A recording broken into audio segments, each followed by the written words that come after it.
Tails. Initiate speeding swing surprise. Sonic's arms are not freaking blue! Damn it, Sega. You've ruined Sonic. Again. Don't call anybody Tiny Ceramic Dog. Man, what happened? Back in the day, Sonic was cool. And I ain't talking about this junk. I'm talking way back in the day. The old school. The Mega Drive. Smoke weed every day. Ah, the Sega Mega Drive, also known as the Genesis for the geographically challenged. Released in Europe in 1990, back when computer game technology was rapidly expanding and the console war was a real war, not the pixel counting, every game is multi-platform wimpy tickle fest we have today. The NES was 8-bit, the Mega Drive was 16-bit, and they let you know it in big bold letters right on the front of the system.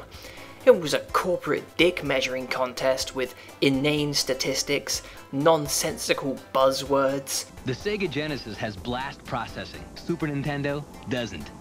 And Sega needed a mascot to compete with Mario. Enter Sonic the Hedgehog.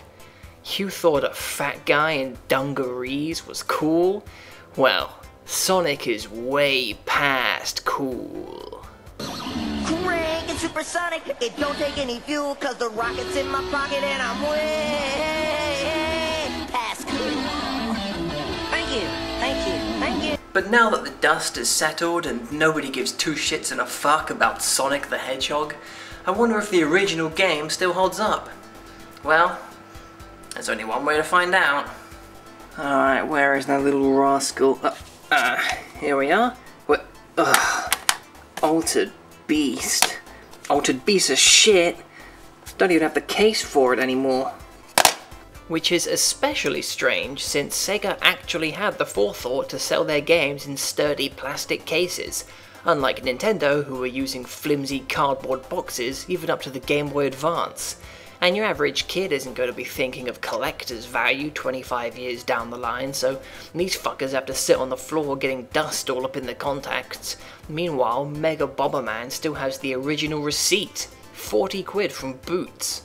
Yeah, not only have video games always cost silly money, but you used to be able to buy them from pharmacies.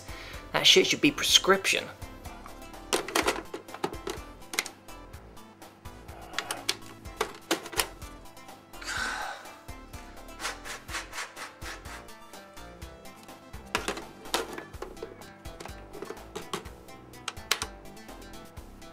Yeah, I can't wait to tear this game a new one. Wait a second.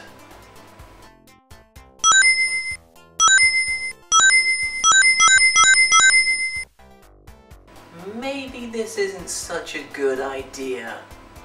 God, I hope there aren't any Altered Beast fanboys out there. Ah, screw it. Don't worry kids, Sonic 1 is still good. It's got real solid platforming and wide, varied level design that makes it a lot of fun to replay multiple times, trying out alternate routes in search of power-ups, rings, and a faster time to the goal. Of course, when you think of Sonic, you think of speed, and while there are plenty of big ramps and springs to launch you at top speed, zooming straight through the stages will usually lead you face first into traps or enemies. To help you along, goodie boxes are stashed in all corners of the branching pathways, providing some good replay value. This is a Mega Drive game, remember, so you'd be expected to play the same few levels over and over. This builds familiarity with the item and enemy placement, leading to more rings, faster times, and fewer head-on collisions with big spiky balls. If you do get hit, Sonic drops all his rings, but you can pick a few right back up, and as long as you have at least one, you can't be killed by enemies. So getting hit is more of a problem for your score than your lives. Again, 1990, it might have been possible that somebody actually cared about getting a high score in a video game. If you carry at least 50 rings to the goal, you can play the special stage. Beat 6 special stages and you get the woefully unsatisfying true ending, but the true ending nonetheless. So you can play the game just for funsies, speeding along, crashing into enemies and scampering to the goal with one ring. You can play methodically, searching out as many rings, shields and invincibility boxes as possible. And you can try for a speedrun, pulling off slick jumps through the optimal route. There's a nice mix of vertically open sections and more focused straight platforming ones, and the levels each have their own unique features. You couldn't yet perform Sonic's trademark spin dash, so you have to work with the lay of the land and momentum to really get zooming. Later remasters of the game have added the move, but it doesn't feel necessary and the game plays great as is. The graphics are clear and colourful, and the soundtrack contains a good few whistlers to keep you bopping along.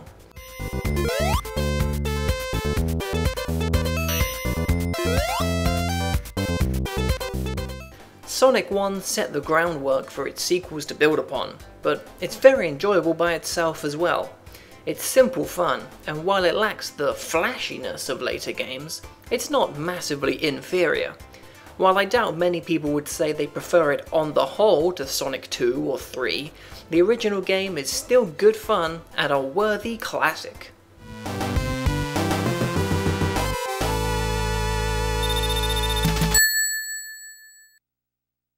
There. Nobody should have any problems with that review. Well, aside from the bad editing, bad opinion, stupid face, stupid voice, lack of memes, dastardly anal smell, blatant racism, rampant misogyny, lack of Chinese